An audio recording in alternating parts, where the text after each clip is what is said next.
Olá, eu sou Eduardo, sou médico geriatra, diretor clínico do AME Idoso Sudeste. E hoje nós vamos falar de um tema que pode parecer uma grande banalidade, mas que acontece uma vez a cada minuto no estado de São Paulo. Nós vamos falar de quedas em pessoas idosas. Todo mundo na família ou na vizinhança conhece alguém que caiu. E por que cair é uma coisa tão importante, tão significativa entre as pessoas idosas? Porque as quedas podem ter consequências gravíssimas.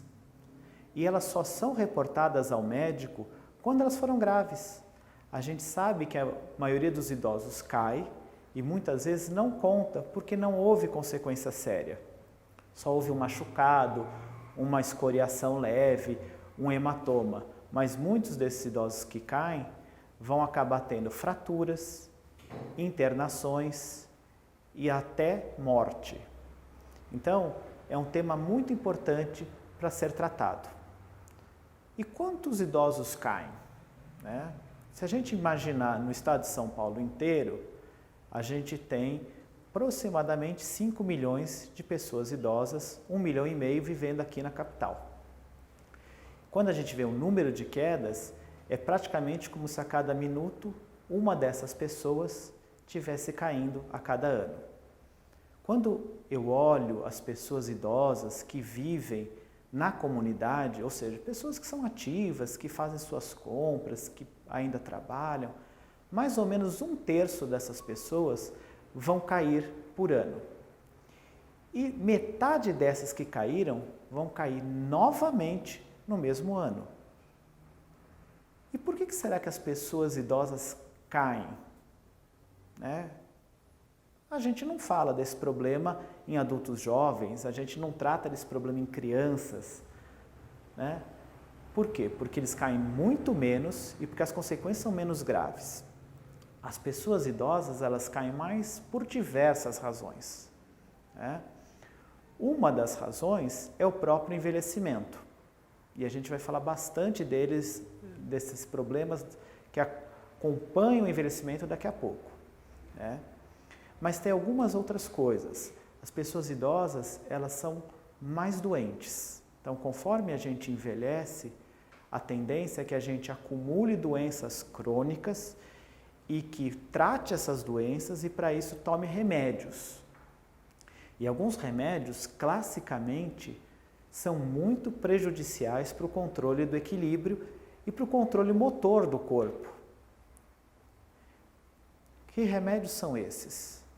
Então, antialérgicos, aqueles que a gente usa para tratar a rinite ou uma coceira e que no dia seguinte a gente acorda morrendo de sono.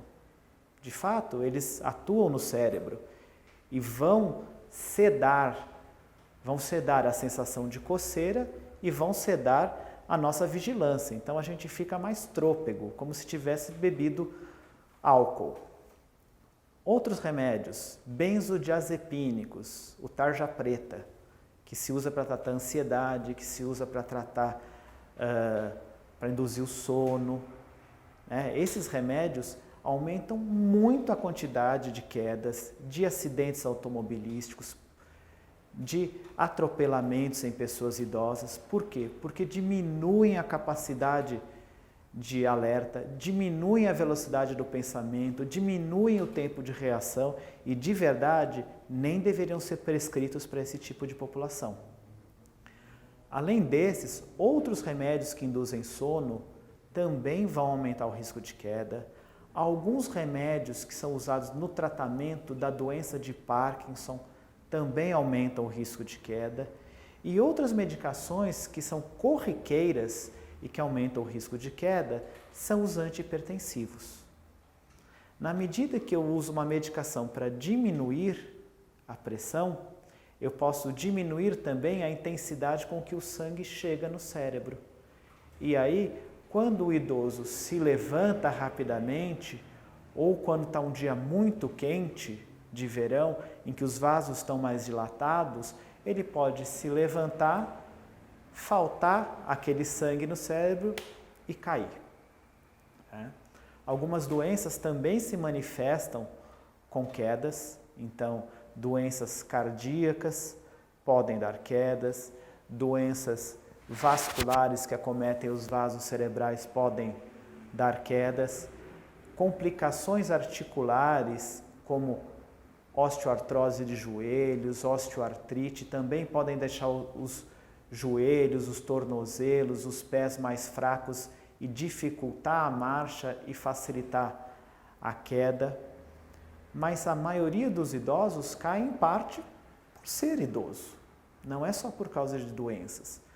Ao longo do processo de envelhecimento, uma série de modificações se instala no corpo e isso vai facilitar que o paciente, que o indivíduo caia.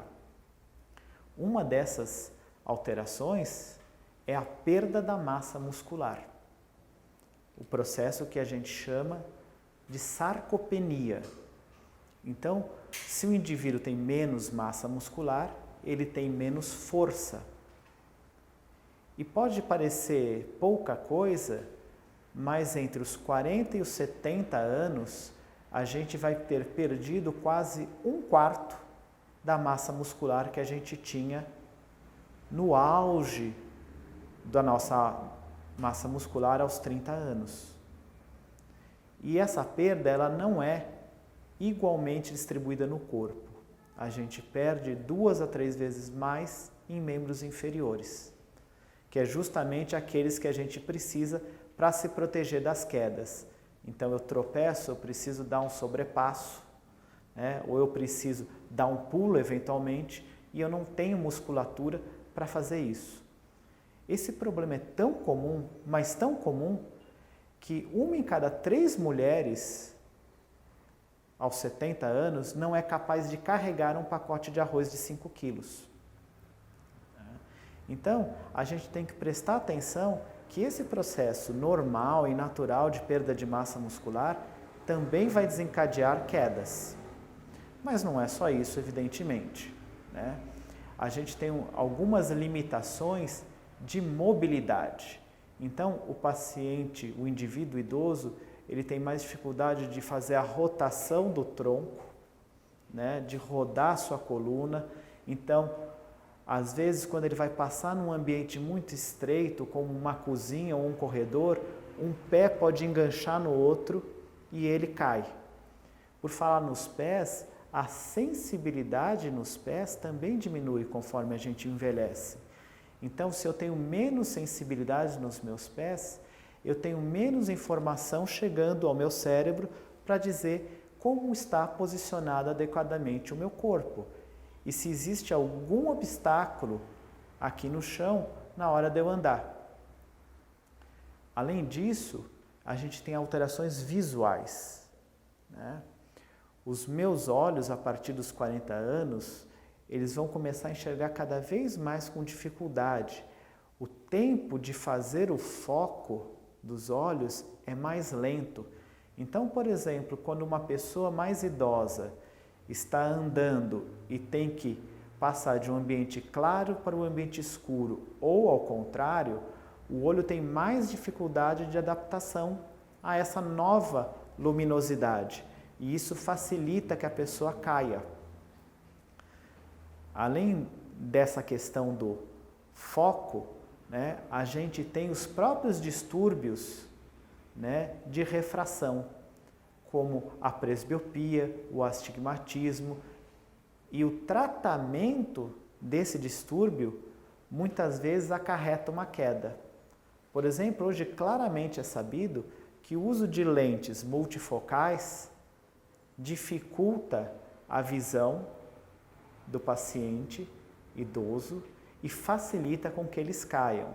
Então, embora não seja o mais conveniente, para pacientes muito idosos, para pacientes que já têm um risco elevado de queda, ou pacientes que sejam muito frágeis, muito magrinhos, com pouca massa muscular, o ideal é ter um óculos para longe e um óculos para perto.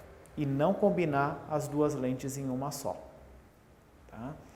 Outra coisa que é importante é a gente saber que conforme a gente envelhece, o processamento das informações no cérebro fica mais lenta. Não é que a pessoa idosa é mais lenta, mas essa diferença de poucos milésimos de segundo na informação, na maneira com que essa informação percorre o neurônio, pode ser o suficiente para o indivíduo não conseguir mudar de posição e se defender de uma possível queda. Além dessas questões, existem questões cerebrais relacionadas ao processamento de duas tarefas, né? É muito comum a gente ouvir as pessoas idosas falarem: ah, eu caí enquanto estava fazendo alguma coisa. Por quê? A capacidade de dividir a atenção entre duas tarefas é pior na pessoa idosa. E daí ela acaba privilegiando uma em detrimento da outra. Então, é tão comum a gente ouvir assim: olha, eu caí porque eu estava carregando uma sacola e fui subir no ônibus e tinha que desviar de alguém. Então, aí são muitas tarefas para o cérebro coordenar ao mesmo tempo. Ou eu caí porque eu fui passear com o cachorro e tive que desviar do patinete. E aí cai. A gente também tem que prestar atenção porque algumas doenças que envolvem o cérebro vão aumentar o risco de queda. Muitas vezes não numa fase precoce, mas numa fase mais avançada, como as demências, das quais a mais conhecida por todos nós é a doença de Alzheimer. Esses indivíduos vão ter mais quedas. Então, uma questão para a gente se preocupar é se a pessoa que está caindo não é uma pessoa que já está com algum distúrbio cognitivo, alguma limitação da memória e de outros processos cerebrais. E o que fazer para evitar que um idoso caia? Tecnicamente, só cai quem se movimenta. Então, idosos muito acometidos, muito doentes, que estão acamados, não vão cair. Mas não é isso que a gente quer para a gente, né? A gente não quer deixar de cair porque a gente está preso a uma cama. Então, o que eu tenho que fazer para não cair? A primeira coisa, atividade física. Eu comecei falando que no processo de envelhecimento, a gente cai mais porque a gente perde massa muscular. Então, eu tenho que fazer atividade física para fortalecer os músculos. Então, eu tenho que fazer atividade física que demande, que exija do músculo, né? Não é fazer caminhada, não é fazer hidroginástica. Eu tenho que fazer musculação, pilates, yoga. São coisas que vão exigir do músculo, o músculo cresce e o músculo nos protege de cair. Tá? Questões nutricionais também são importantes. Então, eu tenho que beber bastante água para evitar cair quando eu me levanto, quando eu mudo de posição. Né? Quanto de água eu preciso? 2 litros pode ser pouco ou 2 litros pode ser muito. Em média, a gente tem que pensar que um idoso vai precisar, se não tiver nenhuma doença, 30 ml de água para cada quilo de peso. Então, se eu peso 70 quilos, 2 litros e 100 todo dia, para estar adequadamente hidratado, tá? Para estar com o tanque cheio. Outra coisa, vitamina D. A gente sabe que níveis baixos de vitamina D se associam a quedas. Então, eu tenho que corrigir vitamina D, né? E isso precisa de exame, não dá para fazer a olho, para poder evitar quedas. Outra coisa, se eu preciso de mais músculo, eu preciso de mais proteína. Né? Então, as pessoas idosas têm que consumir mais proteína. Em média, 1 grama a 1,5 gramas de proteína para cada quilo de peso todos os dias. Né? E isso você só consegue fazer com orientação de nutricionista. Tirar os remédios que sedam, né? Trocar os remédios. Né? Às vezes eu posso manter o controle da pressão, mas em vez de usar um diurético que está mais associado a quedas, eu vou procurar outro remédio antihipertensivo que se associe menos às quedas e que garantam mais segurança para o indivíduo. Tá? Existem algumas outras questões. O ambiente tem que ser seguro. Então, se você tem um distúrbio de marcha, tem uma marcha que é instável, tem dificuldades nas articulações, você precisa, com prescrição de um profissional adequado, ou de uma bengala ou de um andador. Né? Eu posso pôr barra na casa, se eu não quiser usar, porque daí eu tenho mais segurança. E eu tenho que ter cuidado com as armadilhas em casa. Que armadilhas são essas? Tapete. Né? Se eu tenho um tapete, ele tem que ser grande para pegar o ambiente quase por completo, ele tem que ser pesado e eu tenho que pôr antiderrapante para que meu pé não enganche no tapete quando eu estiver andando. Porque à medida que a pessoa envelhece, o tamanho do passo encurta, a altura do passo diminui e é muito mais fácil tropeçar. Não deixe nenhum fio pelo meio do caminho. Os fios devem estar todos encostados nas paredes. Né? Outra coisa que é muito bonito, mas muito fácil de provocar uma queda na pessoa idosa é mesa de centro. Como eu falei, a pessoa idosa ela tem dificuldade de andar no ambiente estreito e a mesa de centro limita o espaço. Então, para a gente dar uma topada, tropeçar ou enganchar o pé no pé da mesa de centro é super fácil. Tá? Outras coisas, luminosidade. O ambiente tem que ser suficientemente claro pelo caminho onde eu ando, seja de dia, seja de noite. E aí é super importante ter uma luz na cabeceira. Nunca levantar da cama para não incomodar o meu cônjuge sem acender a luz, porque eu aumento muito o risco de cair. Tá? Então tenha sempre uma luz de cabeceira, né? Ou acenda mesmo a luz quando você precisar levantar durante a noite. Outras questões, comportamentos de risco. Né? O que são comportamentos de risco? São atitudes que a gente assume e que vão favorecer as quedas. Então, não corra no farol, não suba em banquinhos para pegar coisas no alto. Aliás, as pessoas idosas nem deveriam usar esse espaço muito alto, que ele tem que passar da altura do ombro, ou muito baixo, que ele tenha que se ajoelhar. Prefira um estrato intermediário que eu consiga alcançar sem fazer grandes mobilizações da coluna. Né? Não tente fazer muitas tarefas ao mesmo tempo, carregar muito peso de uma vez, porque isso vai trazer distúrbios de equilíbrio e vai favorecer as quedas. Né? E, acima de tudo, crie uma consciência das próprias limitações. Tá? A velhice, ela pode ser bem ou mal vivida a depender se eu estou disposto ou não a enfrentar as limitações que ela me oferece. De fato, quem percebe as limitações motoras, cognitivas, físicas, visuais e procura a ajuda do profissional de saúde para enfrentá-las, vai cair menos, vai ser menos dependente dos outros, vai ter mais qualidade de vida e vai ser um idoso mais feliz.